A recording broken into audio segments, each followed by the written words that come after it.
اوس مو حالات څنګه دي کور کې شیان خلاص وو کوم شیان خلاص وو هر څه خلاص هغه پوسټ چې مو وکړو درنو ملګرو نو دا 15,000 افغانۍ ګورئ دا په فرانسه کې ورور د نورو ملګرو نه هم چانده راټول کړه په خپله پاڅېدلی او الله رب العزت دې د ده په قدمونو کې برکت واچوي الله رب العزت د ده فامیل او د ده په کاروبار کې ډېر برکتونه واچوي موږ دا غواړو چې موږ نه مکتبونه پاتې نه شي مرسته یې در سره وکړه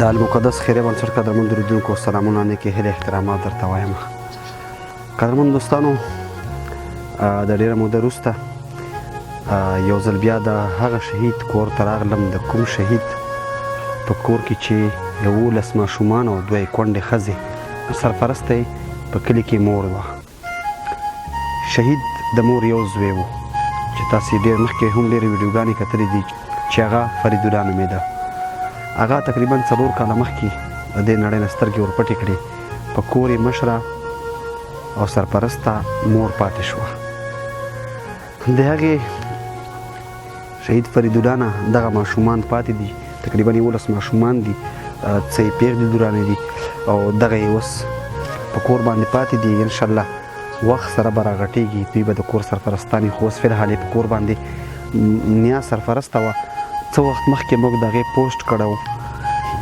چې د خپل زوی په غم کې هغې خپل دماغ د لاسه ورکړل د ډېر غم نه او د ډېر درد نه یې 4 کاله په دې کور کې ژړاګانې وکړې ویرونه یې وکړل تاسې مخکې ویډیوګانې کتلې وي کله چې راباندې ډېر غم راشي نو بهر راوځم دې وجریه کې وژاړم پټه پټه د دې ماشومانو نه ژاړم چې څوک مې غږ وانه اوري څوک مې ژړا وانه اوري هغه ماشومانو باندې تاثیر پرې نه وځي خو اخر یې هم هغه دماغ د لاسه ورکړل او څه وخت مخکې ډېره سخته په تکلیف کې وه موږ یو مخلص ورور ته دا وینا وکړه چې باید د تورخم په مزي را سره د کور دغه سرپرسته مورکۍ واړوي کور یې ودان ډېر په اخلاص سره منډه تړلی ووهله او بالاخر مورکۍ مو پاکستان ته ورسوله زه د شهید فریدالله مور یم 11 ماشومان راته پاتې دي 2 کونډې ښځې راته پاتې دي زه په کور کې نارینه نه لرم واړه ماشومانو سره زندګي کړم خپله مانې مریضه یم اوس هم په پاکستان کې په هسپتال کې بستر یم هلته ورته ډاکټران ویلي وو چې د سپینه وینه کمه کړې ده نو اوس هم کوزه بستر ده هغه پوسټ چې مو وکړو درنو ملګرو نو دا 15,000 افغانۍ ګورئ دا په فرانسه کې ورور د نورو ملګرو نه هم چانده راټول کړه په خپله پاڅېدلی او الله رب العزت دې د ده په قدمونو کې برکت واچوي الله رب العزت د ده فامیل او د ده په کاروبار کې ډېر برکتونه واچوي کور یې ودان هغې ورور دغه 15,000 افغانۍ را جمع کړې د څو ورونو چانده وه یو بل ورور ورته په پېښور کې 15,000 کلدارې لاس په لاس ورکړې یو بل ورور چې په کارخانو کې اوسېږي د هغې نوم د دې په خاطر اخلم چې هغه څه ملګرو ته وینا کړې ده هغوی سره وعدې کړي عباس نومیږي عباس ورور په کارخانو کې لګیا دی د څو ملګرو ته یې د زکاتونو نه ویلي دي چې د دې مورکۍ دپاره یې راټول کړو دغه یتیمانانو د پالنې دپاره ورته مرسته راولېږي تر اوسه مرسته د هغه ورور هغه ما ته نه ده رسېدلې خو د روژې پر یې وعده کړې چې زه به مرسته راټوله کړم او دې مورکۍ ته به یې ورولېږم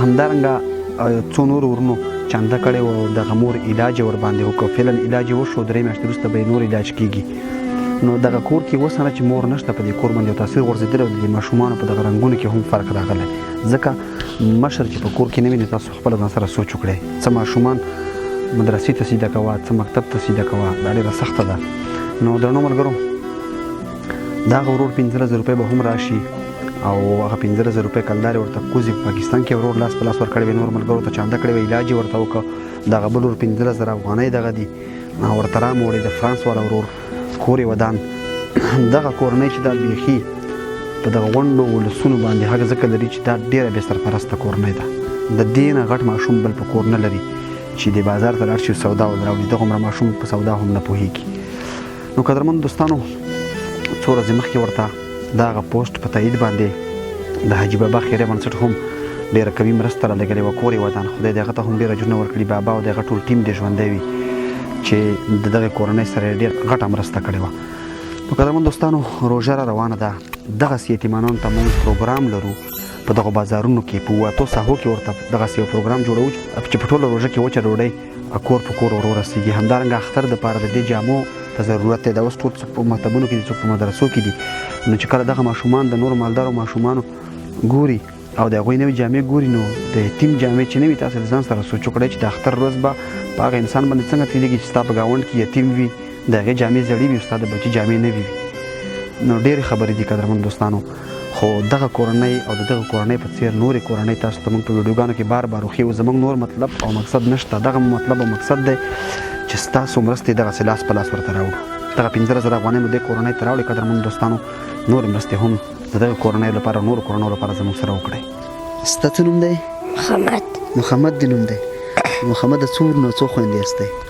11. ټول 11 یاستئ؟ ورونه څو یاستئ؟ خویندې څو یې؟ 4 ورونه او 2 خویندې او 2 مورانې دي. 14 یو نیا ده. او نیا دې څه شوه؟ مخکې چې به راتلو هغې به را سره خبرې کولې، هغه څه شوه؟ هغه ناروغه که د پاکستان لاړ. پاکستان لاړه؟ تاسو ورپسې خفه خو به نه یاستئ؟ ولې نه، ورپسې خفه یاستئ؟ ښه، چې هغه وي نو خوشحاله یاستئ هغې سره؟ ښه. او اوس مو حالات څنګه دي؟ کور کې شیان خلاص وو؟ کوم شیان خلاص وو؟ هر څه خلاص.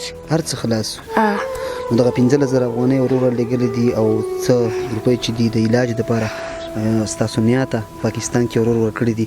انشاءالله ملګرو باندې مو غږ کړی د اختر دپاره به هم تاسو ته جامې راوړل شي. انشاءالله د راتلونکي روژې دپاره به هم تاسو ته هر رنګه بندوبست وکړی شي. نو خوشحاله یې د غرونو نه؟ د دې مالدارو خلکو نه څه غواړئ؟ موږ دا غواړو چې موږ نه مکتبونه پاتې نه شي. مرسته یې در سره وکړه.